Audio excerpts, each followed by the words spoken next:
founder and director of the NGO Forward Thinking. Thank you so much for taking the time to speak with us today.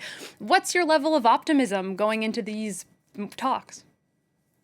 I'm afraid not high, and I wish it were, first and foremost for the 2.3 million people in Gaza and, of course, the hostages and their families. But it worries me when we get such expressions as we heard from Anthony Blinken, thinking that after 6 months it can suddenly be resolved and it's down to one party. I think there are insurmountable at present obstacles. If one side is saying, look, we need a permanent ceasefire, we'll only agree if we have a permanent ceasefire, and the other side, in the person of the Prime Minister Netanyahu, is saying, well, I'm determined to go into Rafah and finish the job. It's very, very difficult to see where this will lead to an agreement that will protect and save more lives. In that case, why do you think that we're hearing this sort of optimistic messaging and even, positivity coming from Hamas? Well, we've been hearing optimistic messages from the start. I understand that Hamas's optimism was that Israel did concede on allowing the people that now are refugees in the south to return to their neighborhoods in the north. And in principle, they agreed to withdrawal from the areas they are occupying at present in Gaza, withdraw the troops. But I understand the details of those two propositions have to be worked out, and that can take time.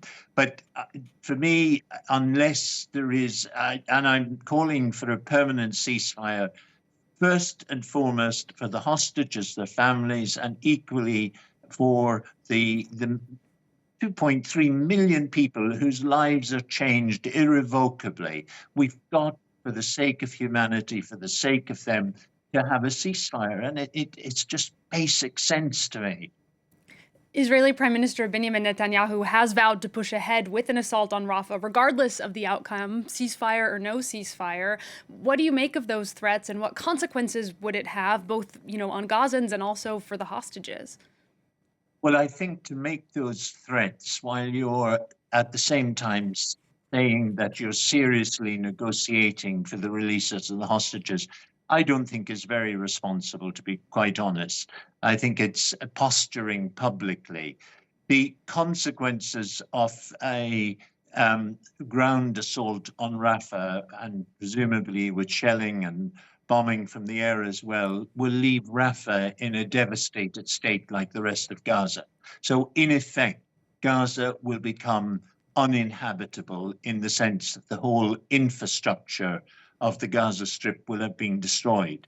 And what we then are faced with, are people going to be forced to migrate, or are we going to see for some time to come a whole population of Gaza living in tent cities?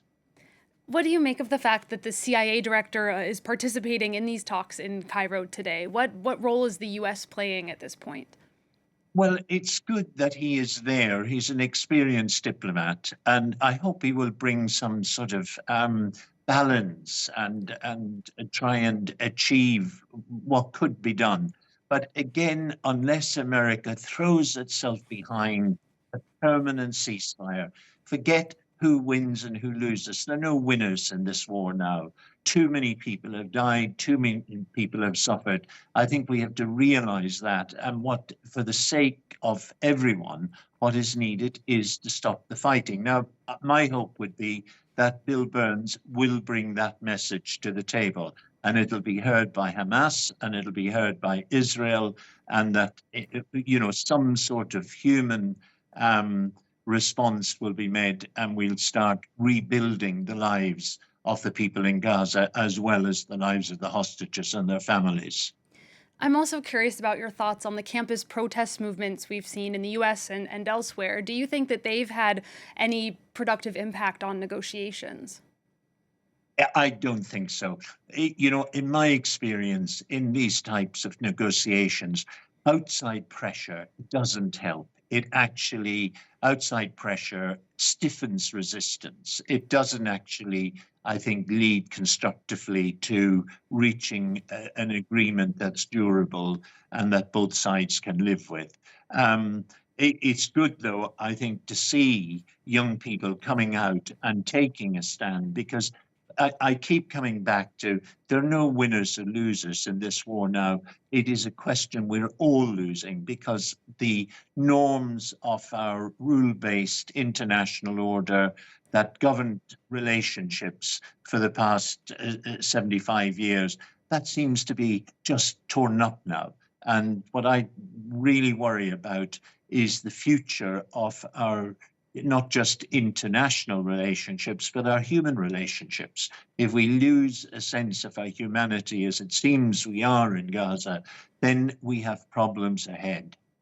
Well, hopefully negotiators will keep all of that in mind, and we will see progress, even though, as you say, there's not a lot of hope for optimism. Oliver Mcternan, thank you again so much for speaking to us today.